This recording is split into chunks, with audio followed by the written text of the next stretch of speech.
For today's video, magluluto naman tayo ng ganito kasarap na cheesy chicken empanada. At alam nyo ba na napakadali lang nitong gawin at ituturo ko sa inyo ngayon ang step-by-step na proseso ng pagluluto nito.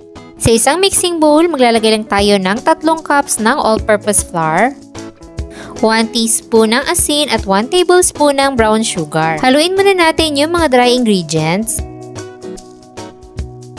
Then, maglalagay tayo ng 1/2 cup ng butter. So, kailangan yung butter na gagamitin nyo dito ay yung galing pa sa ref o yung matigas pa. Then, isi-smash lang natin yan habang hinahalo sa harina. Dahil gagawa tayo dyan ng parang dry na crumbs na combination ng harina at butter. Kapag nahalo na natin yung mabuti ay maglalagay na tayo ng malamig na tubig. Ice cold na water yung gagamitin natin dito at dapat utay-utay lang yung paglalagay. Tatansyahin lang natin na makagawa tayo ng smooth na dough. So ang total ng tubig na nalagay ko dito ay nasa 3/4 cup at 2 tablespoon. Then mamasahin lang natin yan for 5 minutes at kailangan ganito yung magiging itsura ng inyong dough. Ibabalot lang muna natin to ng cling wrap at ilalagay natin sa ref sa loob ng 1 oras. At habang ginagawa natin yan, magluluto naman tayo ng ating empanada filling. Una natin igigisa yung sibuyas, then yung bawang,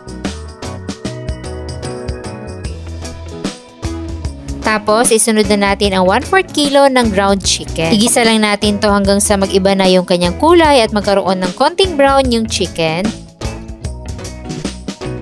Tapos ilagay na natin yung ating maliliit na diced carrots at diced potatoes. Igisa lang natin itong mabuti hanggang sa lumambot yung ating mga gulay at titiplahan natin yan ng 1 tablespoon ng oyster sauce, 1 tablespoon ng soy sauce, at paminta powder.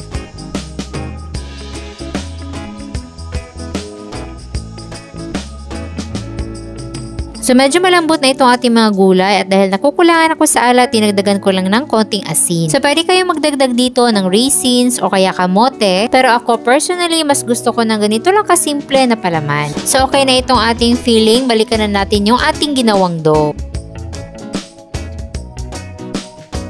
So after natin ito i-rest sa ref ay magiging flexible na to. I-divide na natin yan sa maliliit na parts. Depende kung gaano kalalaki yung gusto nyong empanada. Then gagawin lang natin yung bilog at ipa-flatten natin gamit ang rolling pin. Then maglalagay na tayo ng palaman. At syempre dahil cheesy empanada ito, maglalagay tayo ng slice ng quick melt cheese. Then i-seal na natin itong ating empanada.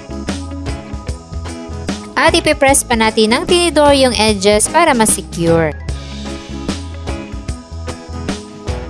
At ready na ito for frying. I-deep fry natin to sa mainit na mantika at high heat yung gagamitin natin para maging crispy yung ating empanada crust. Lulutuin lang natin to hanggang sa maging golden brown.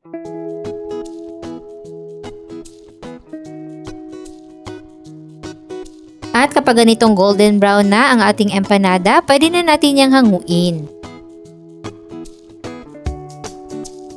So, nasa 12 pieces ng malalaking empanada yung nagawa natin. O diba, napakadali lang gawin at lutuin itong ating napakasarap na cheesy chicken empanada. Meron ka ng masarap na pangbaon at pangmerienda at napakadali lang niyang gawin dahil sa step-by-step na proseso na pwede mong panoorin. At meron din tayong kumpletong listahan ng sangkap dyan sa baba. At sana'y nagustuhan niyo ang ating recipe for today. Enjoy!